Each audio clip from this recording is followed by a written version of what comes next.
ఫ్లవర్ని యూత్లు చెవుల్లో పెడుతున్నాడు. ఎలక్షన్స్ ముందరేమో గబ్బర్ సింగ్ లాగా డైలాగులు చెప్తాడు. ఇప్పుడు ఎక్కడయ్యా మీరు చెప్పిన యువతకి ప్రామిస్లు చేయట్లేదు అంటే రబ్బర్ లాగా మెలికలు తిరుగుతాడు.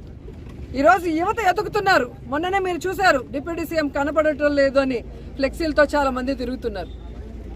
ఎక్కడయ్యా మీరు యువతకి ఉద్యోగ అవకాశాలు దొరకట్లేదు అంటే నేను హరహర మల్లు డబ్బింగ్ బిజీలో ఉన్నాను అంటాడు. మరి 10 లక్షలు ఒక నిరుద్యోగికి ఇస్తాం స్వయం ఉపాధికి, ఎక్కడయ్యా మీరు అని వాళ్ళ పార్టీ వాళ్ళని అడిగితే ఆయన ఓజీ షూటింగ్లో బిజీగా ఉన్నాడు అంటారు. ఇంకొకరు వెళ్ళి నిరుద్యోగ భృతి అన్న ఇవ్వండి అయ్యా, ఉద్యోగం ఇచ్చే లోపల 3,000, ఇప్పటికే 13 నెలలు అంటే 13 × 3,000 బాకీ ప్రతి కుటుంబంలో ఉన్న నిరుద్యోగికి అంటే ఆయన ఉస్తాద్ భగత్ సింగ్ షూటింగ్లో చాలా బిజీ, మా ఫోన్కే అందటం లేదని జనసేన వాళ్ళు అంటున్నారు. ఇంతకన్నా సిగ్గుచేటు ఏమైనా ఉందా?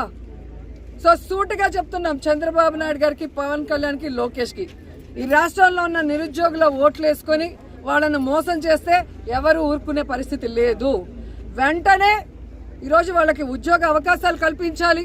లేదంటే అంతవరకు నిరుద్యోగ భృతి ఈ 13 నెలలతో సహా కలిపి ఇవ్వాలని కూడా ఈ సందర్భంగా అడుగుతున్నాను.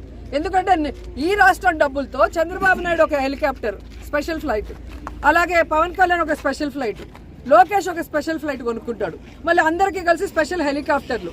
ఈ దుబారా ఖర్చులకి డబ్బు ఉంది, కానీ యువతకి నిరుద్యోగ భృతి ఇవ్వమంటే డబ్బు లేదు అంటే ఎవరు ఊరుకుంటారు? కాబట్టి వాళ్ళకి నిరుద్యోగ భృతి ఇవ్వాలి, వెంటనే ఉద్యోగాలు చూపించాలి, ఆ తర్వాత ఫీజు రింబర్స్మెంట్ బకాయిలు వెంటనే ఇవ్వాలి. ఎందుకంటే కాలేజీల్లో పిల్లల్ని ఈరోజు ఇబ్బంది పెడుతున్నారు, వాళ్ళు డబ్బులు కట్టకపోతే తరిమేస్తున్నారు.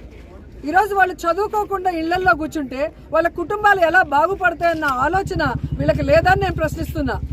కాబట్టి వైఎస్ఆర్ కాంగ్రెస్ పార్టీ ఈ యువత పోరుకి సంఘీభావం తెలియజేస్తున్నాం.